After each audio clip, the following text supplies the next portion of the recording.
সালামু আলা আল্লাহ নবী বাদা। আবু হুরায়রা রাদিয়াল্লাহু তাআলা আনহু বলেন, রাসূল সাল্লাল্লাহু আলাইহি ওয়াসাল্লাম বলেছেন, সালাসু দাওয়াতিন মুস্তাজাবাতুন লা শাক্কা ফি ইজাবাতিহিন্না। তিন শ্রেণীর মানুষের দোয়া কবুল হয় যাতে সন্দেহ নেই। তিন শ্রেণীর মানুষের দোয়া কবুল হয় যাতে সন্দেহ নেই। নিশ্চিতভাবে, সন্দেহাতীতভাবে, নিশ্চিতভাবে তিন শ্রেণীর মানুষের দোয়া কবুল হয়, হবেই হবে। তার এক শ্রেণীর মানুষ হচ্ছে দাওয়াত মাজলুমিন, মাজলুমের দোয়া। মাজলুমের দোয়া কবুল হবে আপনার বিরুদ্ধে, হবেই হবে, একটু পরে হলেও। দুই, দাওয়াতুল মুসাফিরের দোয়া। যে ব্যক্তি সফরে আছে, কোনো সময় সফরে চলে গেলে ছেলে মেয়ের জন্য, আহাল পরিবারের জন্য দোয়া করবেন, হাত তুলে দোয়া করবেন। রাসূল সাল্লাল্লাহু আলাইহি সাল্লাম বলেছেন, মুসাফিরের দোয়া কবুল হয়, হবেই হবে।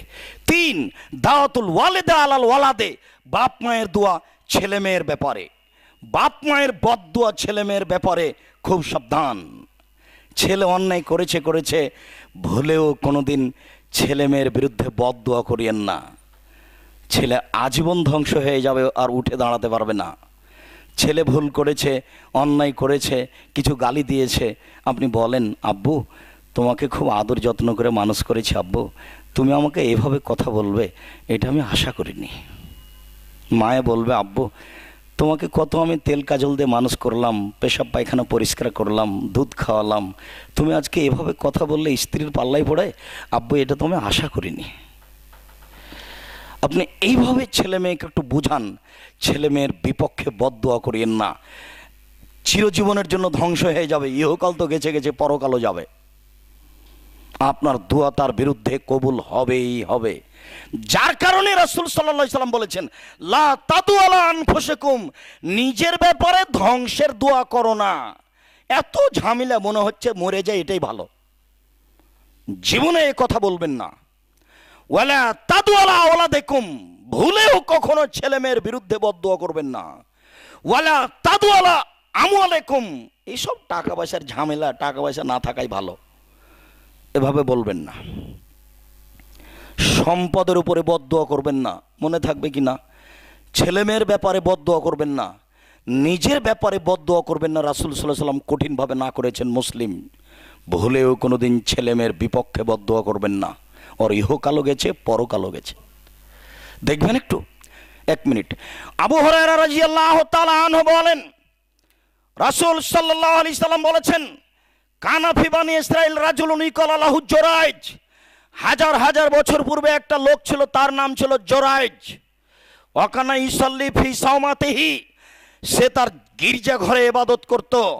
ফাজাতহু উম্মুহু ফাদাতহু, ইবাদতের সময় তার মা আসলো, তার মা এসে তাকে ডাকলো। ফায়াকুলো, সে বলতে লাগলো, আউসাল্লি আউজিবহা, মায়ের ডাকে সাড়া দিব না আমি সালাত আদায় করব। মায়ের ডাকে সাড়া দিব না আমি সালাত আদায় করব, মায়ের ডাকে সাড়া দিব না আমি সালাত আদায় করব। এ ভাবতে ভাবতে একটু দেরি হয়ে গেছে। তখন মায়ে বলছেন, আল্লাহুম্মা লা তুমিথু হাত্তা তুরিয়াহু ওয়াজুহাল মুমিসাত, আল্লাহ তুমি এই ছেলের মরণ দিও না পতিতালয়ের মহিলার মুখ দেখা পর্যন্ত। আল্লাহ তুমি এই ছেলের মরণ দিও না পতিতালয়ের মহিলার মুখ দেখা পর্যন্ত। আল্লাহ তুমি এই ছেলের মরণ দিও না পতিতালয়ের মহিলার মুখ দেখা পর্যন্ত। কথা শেষই হয় না, কানাফি সমাতি, জোরাইজ গির্জা ঘরে ছিলেন। ফাতাতে ইমরাতুন, একজন মহিলা আসলো। কাল্লামাথু, মহিলা তার সাথে কথা বলল। ফাবা, জোরাইজ জেনার কথাটি নাকচ করলো। ফাতা তার রাইয়ে, মহিলা একটি রাখালের কাছে আসলো। ফামকানাথু, রাখালকে জোর করে ধরে তার সাথে জেনা করলো। ফাওয়ালাদাত, তারপর বাচ্চা জন্ম দিল। ফাকালাত হুয়া মিন জোরাইজ, তারপরে জনসমাজে বলল বাচ্চাটি জোরাইজের। মহিলা জনসমাজে বলল বাচ্চাটি জোরাইজ। ফাতাউহু, জনগণ জোরাইজের কাছে আসলো। ফাকাসারুহ, তার গির্জাঘরকে ভেঙে ধুলা ধুলা করে দিল। ওয়ানজালুহ, তাকে গির্জাঘর থেকে টেনে হেঁচড়ে রাস্তায় নামিয়ে দিল। ওয়াসাব্বুহ, এলাকাবাসী তাকে অকথ্য ভাষায় গালি দিল, বেটা দরবেশি করো আবার জেনা করো। যার যা ইচ্ছে সেভাবে গালি দিল, যার যা ইচ্ছা সেভাবে উত্তম মধ্যম বললো, মারলো। তাকে গির্জাঘর থেকে টেনে বের করে দিল। ফাকামা ওয়া তাওয়াজ্জাফ সাল্লা রাকাতাইন, জোরাইজ উঠলো, অজু করলো, 2 রাকাত সালাত আদায় করলো। ফাতাল ওয়ালাদ, বাচ্চার কাছে আসলো, বলল মানাবুকা, বাচ্চা বলো তো তোমার বাপকে। বাচ্চা বলল রাই, আমার বাপ রাখাল। বুখারী মুসলিম। জনগণ বলল নাবনাও সৌমাতাকা বিজাহাবে, আমরা গ্রামবাসী তোমার গির্জাঘর স্বর্ণ দিয়ে বানিয়ে দিব।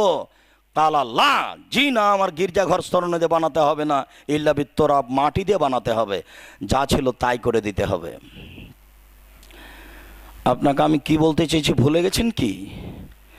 বলতে চাচ্ছি ভুলেও কোনোদিন ছেলে মেয়ের বিরুদ্ধে বদদোয়া করবেন না।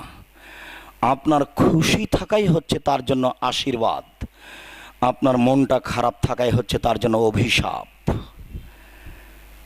যদিও রাসূল সাল্লাল্লাহু আলাইহি সাল্লাম লোকটাকে বললেন লোকটা যুদ্ধে যেতে চাই, তাহলে রাসূল বলছেন হাল্লাকা মিন উম্মিন, তোমার মা আছে? তুমি জি হ্যাঁ আমার মা আছে। তখন আল্লাহ নবী বলছে আল জেমাহা, তোমার মাকে তুমি নিয়ে থাকো। ফাইনাল জান্নাতা ইনদা রিজলিহা, জান্নাত তার পায়ের নিচে, তোমার মায়ের পায়ের নিচে। জান্নাত মায়ের পায়ের নিচে, কথাই ঠিক, ওই কথাই ঠিক যেটা শতদিন শুনেছি। আরে তুমি বাপ মায়ের হক কি করবে? হুমা জান্নাত কা না রে কা, তারাই দুজন তোমার জাহান্নাম, তারাই দুজন তোমার জান্নাত, তারাই দুজন তোমার জাহান্নাম, তারাই দুজন তোমার জান্নাত, ওরাই তোমার জাহান্নাম, ওরাই তোমার জান্নাত, ওরাই তোমার জাহান্নাম, ওরাই তোমার জান্নাত। তোমার বাপ মা তোমার জাহান্নাম, তোমার বাপ মা তোমার জান্নাত। বলেও কোনোদিন বাপ মায়ের বিরুদ্ধে কথা বলবেন না। আর আপনাকে বলছি ভুলেও কোনোদিন ছেলে মেয়ের বিরুদ্ধে মুখ খুলিয়েন না। আপনি ছেলে মেয়ের বিরুদ্ধে মুখ খুললে তার ইহকালও গেছে, তার পরকালও গেছে।